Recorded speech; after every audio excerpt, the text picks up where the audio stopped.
Welcome back to The Real Story. Every dime online in real time. It's Open the Books time with Adam Andrzejewski, my good friend from Hinsdale. He started Open the Books probably about a little bit over a decade ago, and he has been at it, putting out the numbers for people to understand. And I wanted him on because of this article he wrote January 23rd, 2024. They put out an investigative report that they did. Feds spend $20 billion on migrant refugee assistance. And when they looked at this, I mean, there's other stories out there. I mean, Fair USA and other folks have actually said that illegal immigration is costing U.S. taxpayers $151 billion every year. But that goes all the way down to the local level. Instead, Adam just basically broke it down to, it looks like one particular program, the Office of Refugee Resettlement. And some of those resettlements are legit. They're legit refugee resettlements. They're not necessarily illegal immigration. And so there's a little bit of there's two pots of money going on here. We do resettle refugees. We do that all the time. By the way, that's usually a 2-year vetting program. In order to come in as a refugee, it takes 2 years in the refugee camp before you come here. But Adam, I want you to talk about this because what I thought was interesting is on page 2 of this report, you wrote, our investigation to the agency reveals new oversight, $1 billion spending spikes in the adult refugee programs, and 2, potential conflicts of interest between agency leadership and its largest grant recipients. In fact, for decades, Agency Director Robin Dunn Marcos was employed in executive positions by 2 nonprofit organizations that are among the agency's largest grantees. How does that happen? Well, we're always questioning, Jeannie, whether the federal agency has been captured by the NGO, the non-government organization, the nonprofit organization that receives government grants, for instance, in this case, to take care of migrants. And so we found that the two out of the 5 top recipients of the grants from this federal agency, they were able to put their former executive in as the director of the agency over the course of the last 2 years. And lo and behold, one of them, their grants on a year-over-year basis is up $100 million. And so, we reached out to the agency for comment. We reached out to the director, Robin Dunn Marcos, for comment. And they said, yeah, she recuses herself from all decisions with her former employer. But, Jeannie, here's the deal. She was employed by that employer for 23 years in different executive capacities. We filed a Freedom of Information Act request for her emails with keywords of her former employer. It's been 9 months. They refused to turn over her email communication. Well, I mean, how do you even fight against this stuff? I mean, is Congress looking at this? I know you've got your tentacles into people that have oversight ability. Are they picking up on this story at all? Yeah, Congress needs to crack down. And so last year in Congress, 27 times, our investigations at openthebooks.com either resulted in an oversight letter from the member to the agency, a floor speech up to 5 minutes citing our investigation, or an amendment. We took 7 amendments to the floor last year for votes, and we went 5-2. So we've been able to create some impact in Congress. Well, that's great. Okay, so looking at the numbers here, Office of Refugee Resettlement spending, 2013, I'm trying to just read between the lines here, looks like it's, it's under 100 million. And then in 2023, like 10 years later, you're at 650 million? Yeah, it's a big spike. So underneath Health and Human Services, HHS, the massive federal department, you've got this Office of Refugee Resettlement. And over the course of the last 2 years, we found their total funding of migrants, so the all-time high in illegal entrance at the border, created an all-time surge in taxpayer costs, $20 billion, up year over year, $2 billion. And remember, Jeannie, when in 2016, Donald Trump suggested to build a border wall. And at the time, he was saying $8 billion. The upper bound cost of that wall approached $15 billion, one and done, right? And the left went crazy. They said, we don't have the money for this, $15 billion. Well, the Biden administration, over 4 years, is on pace to do $40 to $50 billion in migrant aid. It looks like the border wall was chump change. Okay, so can you look into the fact that the story just broke kind of in the last couple days that New York City is apparently going to give out $1,000 prepaid credit cards worth in total $53 million to illegal aliens that showed up in New York City. Seriously, right? $53 million of cash payments. And, you know, the interesting thing about a prepaid debit card, look, that is totally fungible. Like, they're handing those things out. It's like candy on the street. You have no way to check the pocket that ends up in. I mean, that program is going to be rife with fraud. Okay, so the other thing that I found interesting is the preferred communities, recipients, and funding for, this is for FY23. So right up there, USCCB, United States Conference of Catholic Bishops, top recipient, $66 million. Yep. To take care of refugees. I did not know that was within their mission statement, to take care of refugees specifically. Yeah, well, look, I there's going to be deeper dive reporting on the entities of the Catholic Church involved in this. It's quite stunning when you add up all the numbers. You've got, like we were talking about, the International Rescue Committee, who's one of the former employers of the director, Robin Dunn-Marcos. You've got Church World Services, another former employer of the director, Robin Marcos. Oh my gosh. And these are, just two of the top five. You've got the United States Conference of Catholic Bishops in there. You've got, other folks. But look, they're handing out a panoply of benefits. So here's what you get. Okay, but wait, one of them, Adam, is the Ethiopian Community Development Council. Yeah. Come on. Yep. Come on. $51 million to the Ethiopian Community Development Council. And that's just in 1 year. 1 year, 2020. What are they doing? Here's what they're doing.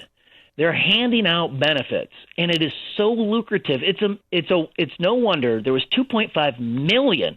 It was an all-time high last year, the number of migrant encounters on the border, 2.5 million. And then in January, it was up to an all-time high, up 50% in 1 month, over 302,000 encounters in a month.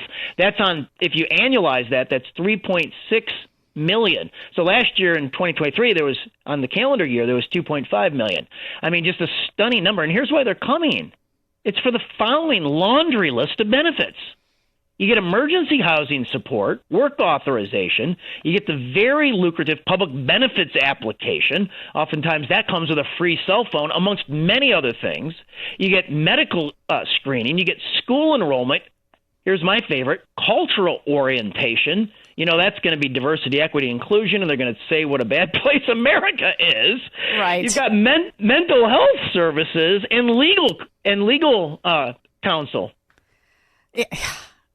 I mean, and these are, in some of these cases, these are legitimate refugees. But in most cases, this money is going to people who entered the country illegally at this point. Yeah. So like your nation of origin, 1 out of 3 are from Mexico. Okay. And then you've got Central and South American countries like Venezuela, Honduras, Colombia, places like that. But then you have Cuba. Every single person that makes it here from communist Cuba, let's take care of them. Right, exactly. Yeah, we understand that situation for sure. Okay, we're going to take a short break. Adam, if you could stay on, I want to talk to you about this another really great report that you guys did. You just put it out. The Biden administration restarted the UNRWA funding following the Trump area freeze. That's the money going to the Hamas and the Palestinian terrorists through the United Nations Relief and Works Agency. So we'll be right back with more from Adam Andrzejewski and Open the Books. Back with my friend Adam Andrzejewski from Open the Books, every dime online in real time. Lots of great work here that they do. It's just amazing. But this one's also very alarming. Essentially, you discovered that it was actually discovered that about a dozen United Nations Relief and Works Agency employees were found to have actually participated in the October 7 massacre, according to Israeli intelligence. These are reports that Secretary of State Antony Blinken called highly credible. The news caused the U.S. and other Western nations to freeze aid to the group, while Israel has canceled meetings with UNRWA leadership. Now, you did a report on this particular agency, and you looked at their spending. And tell our audience what you found out here, Adam. So last fall, after the 10/7 attack on Israel, where 1,200 Israelis died in the worst day since the Holocaust in terms of the massacre, we simply wanted to know how much U.S. taxpayer money that President Biden had restarted on Palestinian aid. If you remember back to August of 2018, President Trump cut that aid. He cut it to zero for the first time in the 71-year history of the Palestinian aid subsidy. And he cut it because that aid flows through a United Nations aid agency, and Trump was concerned that it was funding terrorism, and also that the Palestinian Authority and the PLO, the Palestine Liberation Organization, weren't interested in peace. They weren't an honest broker in the peace process. Israel wanted peace with its neighbors. So Trump said, if you're not interested in peace, and if there's a good possibility that our taxpayer money ends up in the hands of terrorists, we're going to cut your subsidy. And they went crazy. They made arguments that the American taxpayer had an international obligation to fund them, and Trump basically said no. And Biden restarted that aid in April of 2021, so after 2.5 years. And in May of 2021, Anthony Blinken, the Secretary of State, when questioned on this, he said, well, there's no guarantees that our aid money won't end up in the hands of terrorists, but we try our best. And he outlined some stringent policies and procedures supposedly in place to prevent that. Well, it turns out the Israeli intelligence did a dossier. They released it to the Biden administration, and then they finally followed the Trump lead. They froze the aid program, but after putting an additional $121 million after the 10/7 attack into this UN aid agency. They only froze what was remaining, which is a paltry $300,000. Well, we're not talking about small money either. We're not talking about $300,000. We're talking about hundreds of millions of dollars. Yeah, already out the door. The damage has already been done. And I mean, I'm looking at your writing here. 2021, Joe Biden gives this agency $318 million after the two previous years. Donald Trump, zero. Donald Trump, zero. 318 million, 363 million in 2022, 371 million in 2023. Your report says a total of $3.9 billion to this agency since 2009, when Barack Obama was first put in office. Yeah, we're the number one funder of this corrupt UN aid agency that's supposed to be delivering Palestinian aid. Here's how corrupt it is, Jeannie. Okay. They've got 12,000 staffers in Gaza. And this intelligence report says that half the employees have close family members that are deeply involved in Hamas or Islamic Jihad. And 10% of the staffers themselves are involved in Hamas or Islamic Jihad. So, I mean, this UN aid agency, it is captured. It's captured by terrorists, and that's why Trump cut the aid. Biden restarted the aid and has made the U.S. taxpayer an unwilling, partner in the funding of terrorism against Israel. Well, I mean, they're just arguing now, and I guess I think Speaker of the House Johnson was just saying he wanted just over $100 million in a separate bill for Israeli funding. Well, hey, you know what? Here's your money right here. You gave it to Hamas instead. Yeah. They never want to look at what they're spending on and then find out how that money is being spent. They never want to go dig in to who's actually getting the last dollar here of our money. They never want to do that. They just want to spend more. And I think the American public is sick of it. Yeah, Jeannie, you're 100% correct. And so when we broke this report last fall, exclusive to Fox News, Ed Lawrence, on the lawn of the White House, delivered the number, properly cited openthebooks.com. It was $1 billion at the time. Now we know they continued funding even after that report, even after the 10/7 attack, even after the Biden administration had their own intelligence that this aid could be siphoned off. They put in an additional $121 million into this. Ed Lawrence told the story last week on Brian Kilmeade's radio program, how the White House, when we came up with that number and Fox was going to air it, Fox reached out to the White House for comment, and they tried to kill the story. They said, we're not familiar with that number. This is not breaking news.